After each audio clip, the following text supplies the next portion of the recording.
بسم الله الرحمن الرحيم.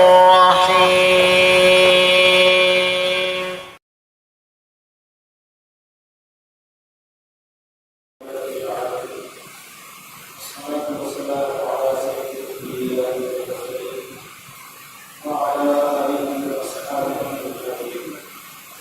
أما بعد فقد قال رسول الله صلى الله عليه وسلم: من وجد سعة لفقه ولم يفقه فلا يدخلن مصلاه، أو كما قال صلى الله عليه وسلم.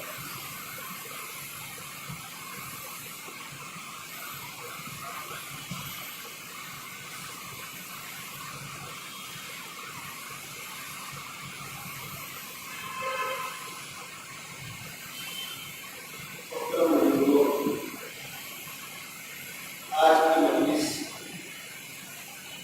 عید الاضحیٰ اور قربانی کے مسائل کے سلسلے میں مرتب ہوئی۔ چند دنوں کے بعد 2 سے 3 دن کے بعد ذوالحجہ کا مہینہ شروع ہو گیا، یعنی بقرعید کا مہینہ شروع ہو گیا۔ اس میں تو ایسا ہوتا ہے کہ 4 دن کا اور دوسرے دن صبح نماز پڑھنی ہو، بقرعید میں 10 دن کے بعد نماز پڑھنی ہوتی ہے۔ اس لیے چاند کے ٹکڑے زیادہ تر عید میں ہوتے ہیں، بقرعید میں نہیں ہوتے۔ اس لیے کلیئر ہو جاتا ہے ہوا کہ نہیں ہوا۔ قربانی کیا چیز ہے اور قربانی کے مسائل ہیں، اس موضوع پر آج کی مجلس منعقد ہوئی ہے۔ انشاءاللہ کوشش کی جائے گی اسی موضوع پر گفتگو کی جائے گی۔ اللہ تبارک و تعالیٰ نے ہم کو آپ کو بنایا، ہمارے پاس جو کچھ ہے، ہماری جان سے لے کر ہمارے مال تک، وہ اللہ کی امانت ہے، اللہ کی ملکیت ہے۔ اللہ جب چاہے واپس لے، ہمارے بدن کے اندر سے جان واپس لے، اس کی مرضی۔ اور جسم کے اندر جان کی مثال ایسی ہے جیسے گاڑی میں کرنٹ، بہت خوبصورت گاڑی ہے لیکن کرنٹ ہی نہیں بن رہا، بڑی کیا کرے؟ بہت عمدہ پتے ہیں، راڈ ہے، اس میں کرنٹ ہی نہیں ہے، کیا کرے گا؟ یہ جوانی، یہ طاقت، یہ جوانی کا نشہ اور ظلم تب تک ہے جب تک اندر کرنٹ ہے۔ اور اس کرنٹ کا مالک کون ہے؟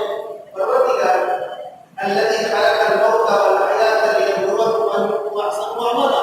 زندگی موت تو وہ مالک دنیا میں کیوں بھیجا ہے؟ تم کو طاقت دیں گے، پیسہ دیں گے، اسباب دیں گے، اختیار دیں گے۔ چاہو تمہاری مانو، چاہو تو مت مانو۔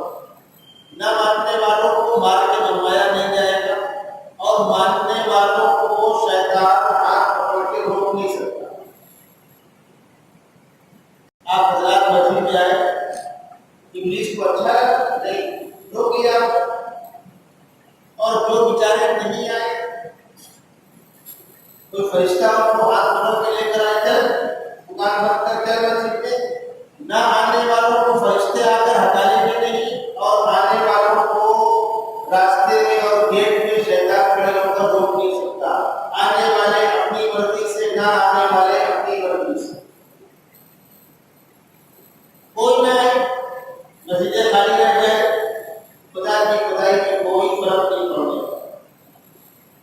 خدا جب پوچھ کہتا ہے میرے بندو، میری خدائی تمہارے ماننے پر موقوف نہیں ہے کہ تم مانو گے تو خدا رہوں گا اور نہ مانو گے تو نہیں رہوں گا، ایسا نہیں۔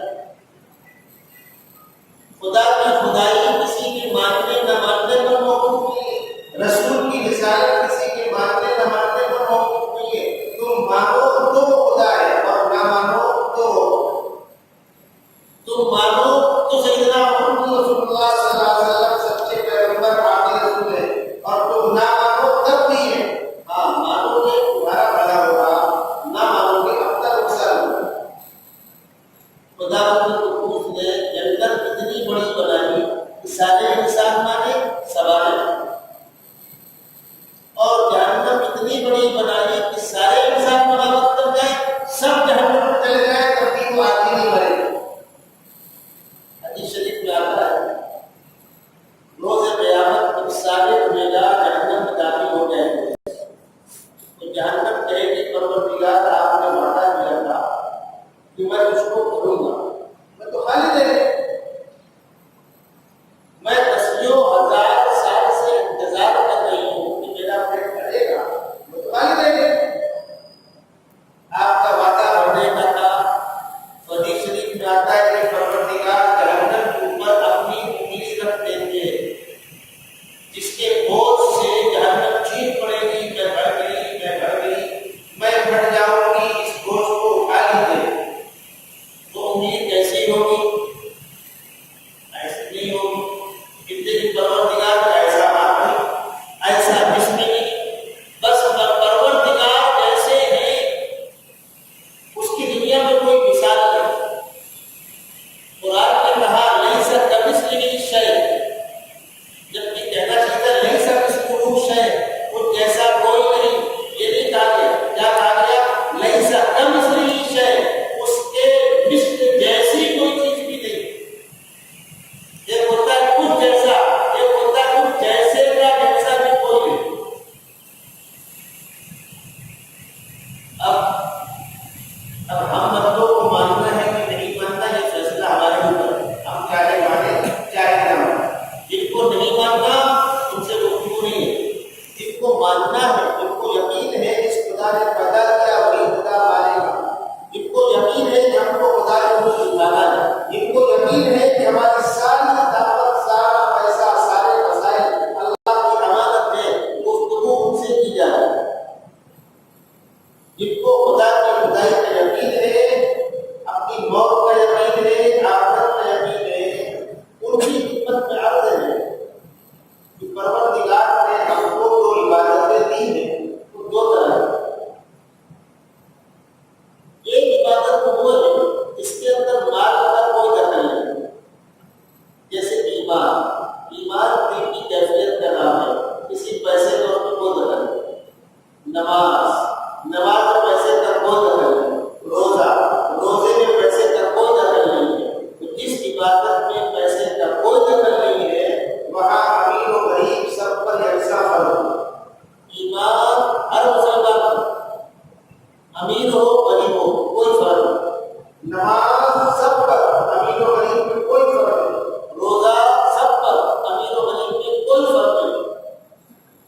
اور جس عبادت میں مال کا بھی دخل ہے وہاں پر مالداروں اور غریبوں کے احکامات الگ ہیں۔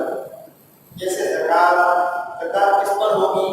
جس کے پاس خوشحالی کے ساتھ کھا پی کر کے بچ رہا ہو اور بچت کتنی پہنچے کہ 7.5 تولہ سونا یا 52.5 تولہ چاندی یا ان میں سے کسی ایک کے برابر کیش پیسہ یا اتنے پیسے کے برابر دھندا اور تجارت کا سامان،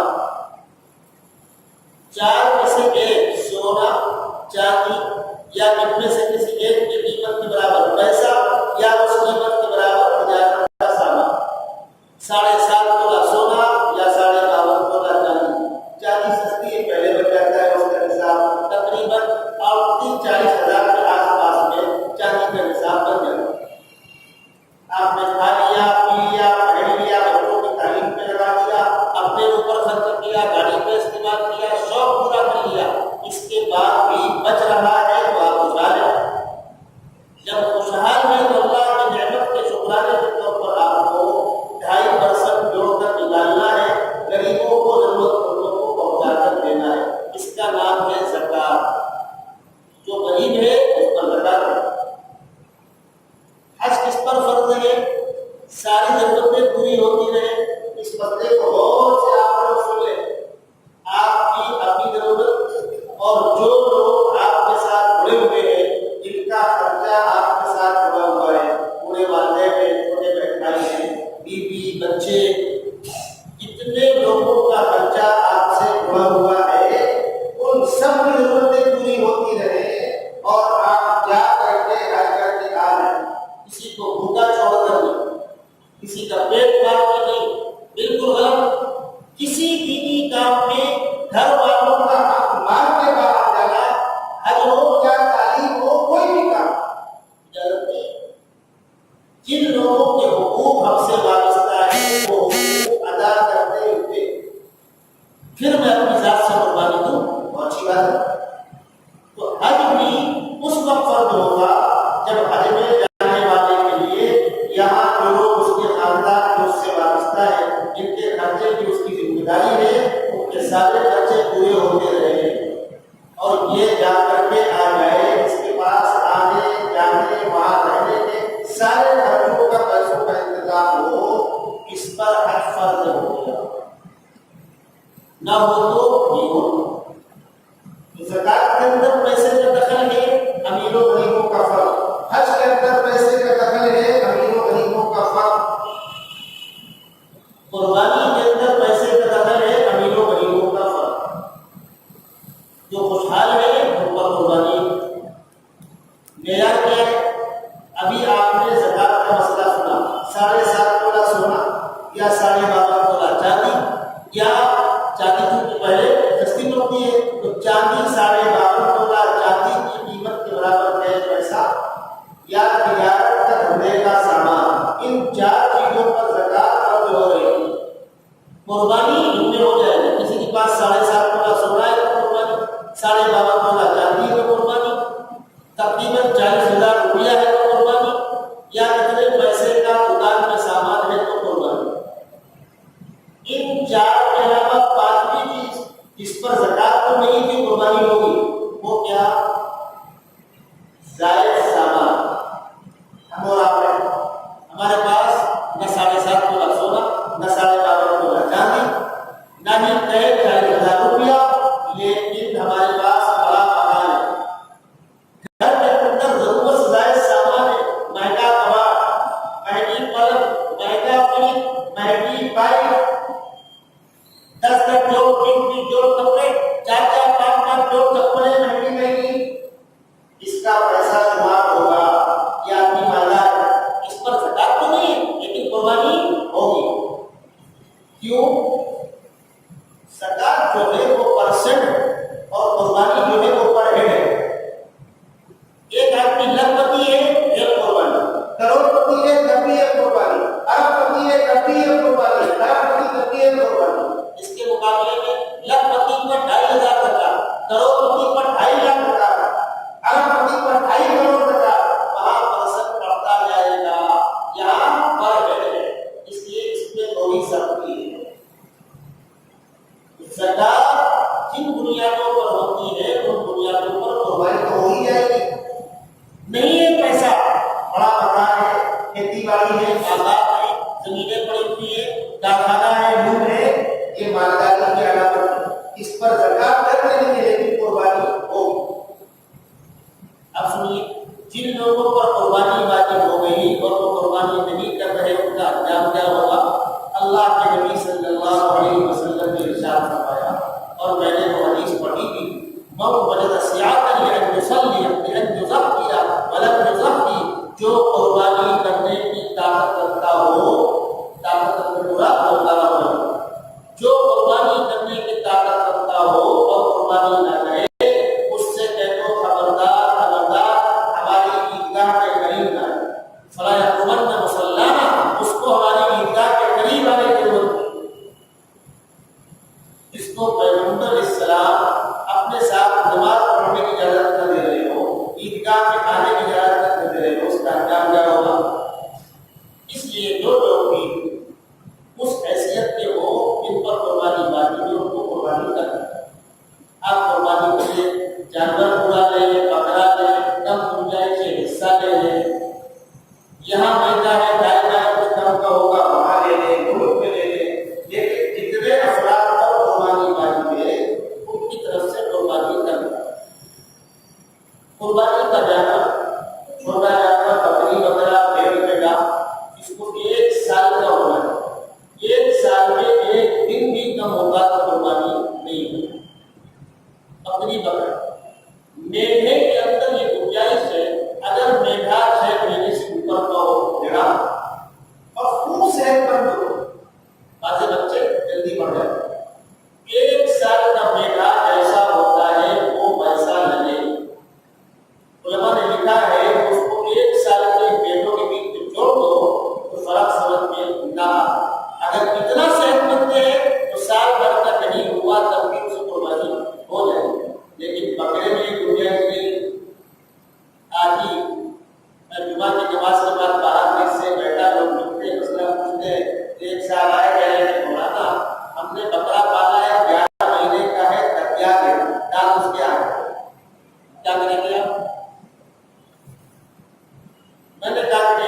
سال کا نہیں ہوا قربانی نہیں ہوگی. ہم کیوں جائیں تحقیق کرنے صحیح کہہ رہے ہو غلط کہہ رہے ہو, سیدھی بات ہے سال بھر کا نہیں ہوا قربانی نہیں ہوگی. بڑا جانور پانی پاڑا بیل جہاں کہیں ہوتے ہو بیل 2 سال پورا ہونا چاہیے. ایک دن بھی کم ہوا تو قربانی نہیں ہوگی. اب آپ کا مزاج کیا ہے؟ 2 دانت کا ہونا چاہیے. سال بھر کون سا کھاتے ہیں؟ آپ روز گوشت کون سا کھاتے ہیں؟ وہ اگر بجائے 2 دانت کے 4 دانت بجائے 2 سال کے 3 سال کا ہو تو آپ کے زبان دانت سے گوشت نہیں کٹے گا. ایک طرف 2 سال سے ایک دن بھی کم ہو تو قربانی نہیں ہوگی, اور بڑا ہو تو کوئی دقت نہیں. ارے آپ کے گھر کے گیس میں بچہ پیدا ہو گیا اور کنارے دیوار نہیں ہے, آپ چھوڑیں گے اس کو؟ بچہ یاد کہے میں کنارے میں نہیں جاؤں گا, ایک ہاتھ دور کھڑا رہوں گا, مانیں گے آپ؟ کیوں گرا تو یہاں جانور 2 سال تک نہیں تو قربانی نہیں ہوگی. اب تو خیر پاڑا کاٹنے لگے, ذرا دماغ کو ان کو راحت ملی, ورنہ جب بیل کٹتا تھا تو قربان گاہ سے بازار سے سینکڑوں گھوڑا بہت پیارا ہے, بڑا اچھا گھوڑا ہے اس کا, سب کو پسند آ گیا ہے اور بالکل 2 سال کا لگتا ہے, اور کسائی کہہ رہا ہے 2 سال کا ہے. ہم کہتے تھے کسائی کی قسم پر بھروسہ ہو گیا. معاف کیجیے گا اگر اس خاندان کے لوگ بیٹھے ہو تو اس میں معذرت کیا ہوگا, لیکن پیشہ کیا ہوتا ہے, ہر آدمی اپنا مال کمانا چاہتا ہے. ان کو پتا ہے کہ قربانی کے نام پر بکے گا تو 20,000 روپیہ آئے گا اور عام لوگوں میں 10 بھی نہیں آئے گا. وہ تو پوری کوشش کریں گے کہ جیت جائے. عمر یہ ہونی چاہیے جہاں کہیں لوگ اونٹ پالتے ہیں کرتے ہیں تو وہاں اونٹ 5 سال کا ہوگا. جانور صحت مند ہوگا, اس لیے جو قربانی اللہ کے حضور کی نیاز ہے, مری بچیا بہت کے نام نہیں, خوش دلی کے ساتھ قربانی ہو, صحت مند جانور ہو. اللہ کے نبی صلی اللہ علیہ وسلم نے ارشاد فرمایا سمعوا ذبائحکم فانھا علی الصراط مطایاکم, قربانی کے جانور فرما اور صحت مند لاؤ. یہ جانور پرصراط کے اوپر کو گزارنے میں مددگار ہے.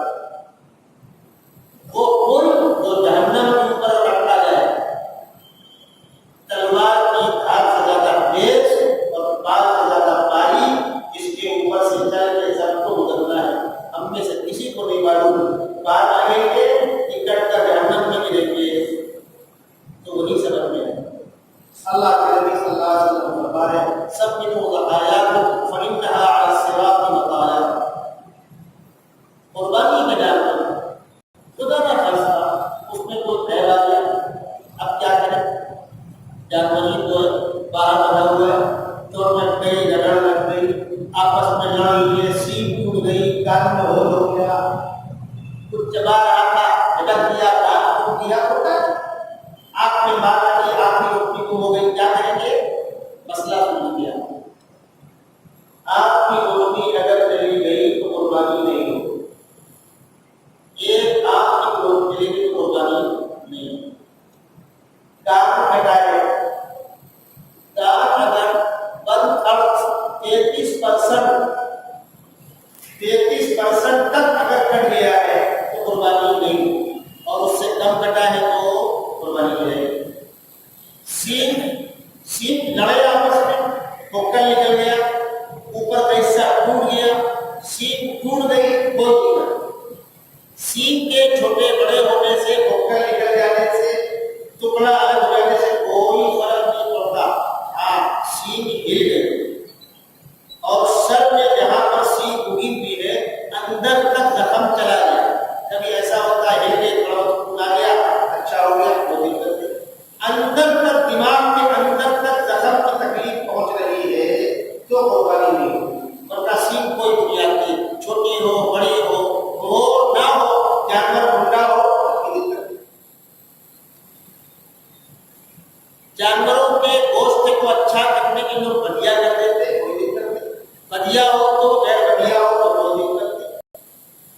قربانی کا جانور نر ہو مادہ ہو یعنی بکر ہو اورس ہو بکرا ہو بکری ہو.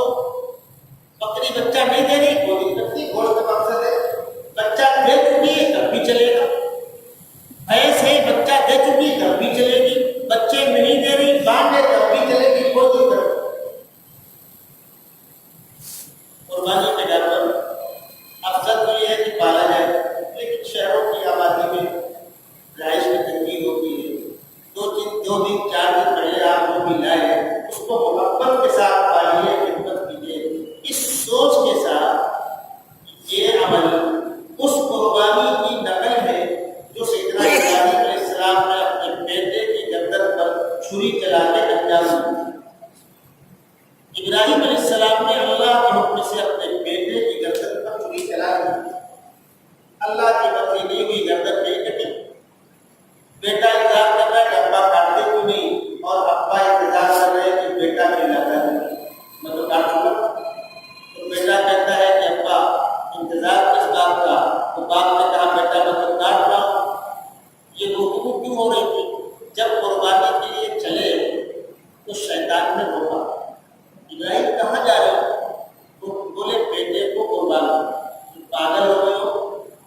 ایک تو اولاد نہیں تھی، بڑھاپے میں اولاد ہوئی، تم کو ضرورت نہیں ہے اس کی ماں کا سہارا بنے گا. یہ کہیں بیٹے کو ذبح کیا کرتے وہ تو اللہ کا حکم ہے، تم کو سمجھنے میں غلطی ہوئی ہوگی. اب جاؤ. ابراہیم علیہ السلام مکے سے منا آئے. اس زمانے میں 2-4 میل نکل جانا کوئی بہت ہے. آج کے آپ لوگ کہتے ہیں یار تمہارے وہ آٹو کا انتظار نہیں کرتے، وہ بائک کا انتظار نہیں کرتے، جلدی ملتے رہتے اور اسی لیے وہ مضبوط بھی ہوتے. اور ہم لوگ بیت السلام سے رشتی جانا ہو تو 15 منٹ کھڑے ہو کر آٹو کا انتظار کریں گے، پیدل لے لیں گے. 10 کلو آٹے کا گھولا لے کر نہیں آئیں گے. پھر اس کا انجام سامنے. آپ جو حالت ہے سر انجام سامنے، آپ چلے محنت کریں، طاقت ہوتی. ابراہیم علیہ السلام بیٹے کو لے کر مکے کی آبادی سے منا جائے. ابلیس سامنے آیا ایک بڑے نیک بزرگ شکل میں سمجھانے کی. ابراہیم علیہ السلام نے فرمایا اللہ کے حکم پر عمل کرنے سے جو روکے وہ ابلیس ہی ہوگا. پورا علاقہ کنکریلا پتھریلا علاقہ، لوگ گئے دیکھا اللہ سب کو جانے کی توفیق نصیب فرمائے. جو لوگ جا رہے ہیں ان کو حج مقبول نصیب فرمائے، جو نہیں جا سکے ان کو اندر کے عادی نصیب فرمائے. وہ پورا علاقہ کنکریلا ہے. آپ نے زمین میں ایسے ہاتھ لگایا تو کنکری آ گئی، پھر اس کو مارا مارا آگے بڑھا. پھر آگے بڑھے، پھر گھوم کے آ گیا، پھر سمجھایا، پھر کنکری اٹھائی، پھر پھینک کے مارا، پھر بھاگا. 3 مرتبہ ابلیس نے آپ کو روکنا چاہا اور آپ نے اس کو کنکر پھینک کے مارا کہ مخلوق اللہ کے حکم سے جو روکے وہ ابلیس ہی ہوگا. وہاں پر پتھر بنے ہوئے آدھی حج میں کنکری مارتے. حدیث شریف میں آتا ہے کہ اس کی کنکری اللہ قبول کر لیتا ہے. وہ کنکری ابلیس کو لگتی ہے جب کی آواز آتا ہے. اور کنکری مارتے وقت ہم دعا کیا کرتے ہیں؟ رجمن للشیطان ورزل للرحمن، اللہ کی خوشنودی کے لیے اور ابلیس کی رسوائی. حدیث شریف میں آتا ہے جتنا ابلیس ان 3 دنوں کے اندر رسوا ہوتا ہے 10، 11 اور 12 ذی الحجہ جب حاجی عرفات سے لوٹ کر آتا ہے، عرفات سے مزدلفہ ہے اور مزدلفہ سے منا ہے اور کنکری مارتے ہیں. یہ پہلے دن بڑے شیطان کو اور باقی 2 دن وہ لگتی ہو. شیطان کے مرحلے سے آگے بڑھے. جب قربانی کا وقت قریب آ گیا کہ اب بیٹے کو ذبح کرنا ہے تو بیٹے نے کہا کہ ابا آپ میرے ہاتھ میں باندھ دیجیے ورنہ میرے گلے میں چھری چلے گی.